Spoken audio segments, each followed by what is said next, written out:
vainqueur en Christ et pas Christ. Puisque, résolu ou pas, demeurer en Christ est la solution à tous les problèmes du croyant, j'ai décidé de faire cet autre témoignage pour accompagner la précédente vidéo intitulée « Comment vaincre les esprits impurs ». Que veut donc dire demeurer en Christ pour moi? Ma maison et ma demeure, c'est là que je vis et que je passe le plus de temps.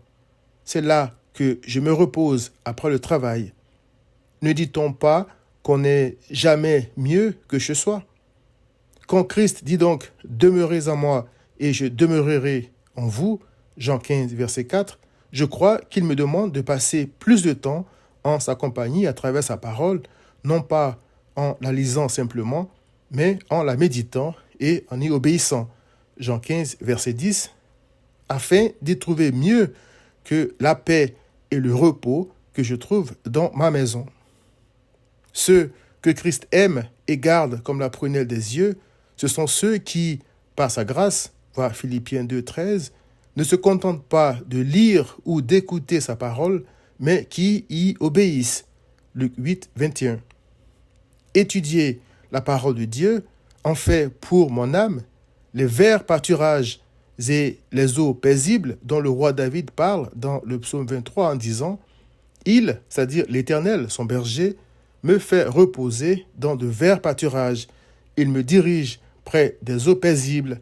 Il restaure mon âme. » Psaume 23, versets 2 à 3. Satan cherche à me cribler comme le froment, voit Luc 22, 31. Il veut me rendre aussi misérable que possible. N'est-il pas écrit « Malheur à la terre et à la mer, car le diable est descendu vers vous, animé d'une grande colère, sachant qu'il a peu de temps. » Apocalypse 12, verset 12. Mais parce qu'elles sont donc attachées à Christ et passent du temps dans sa parole et en compagnie de ceux qui l'aiment sincèrement, les brebis de Christ ne peuvent pas être un abri pour les démons.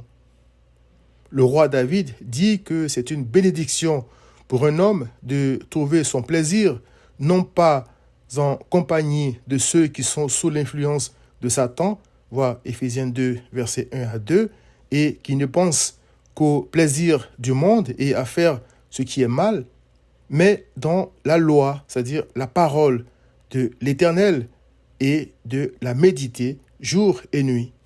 Psaume 1, versets 1 à 2. Cet homme-là appartient à Christ.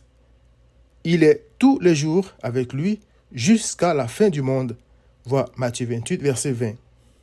Sa victoire sur Satan est en Christ et par Christ. Vois Apocalypse 12, verset 11. Viens donc à Christ.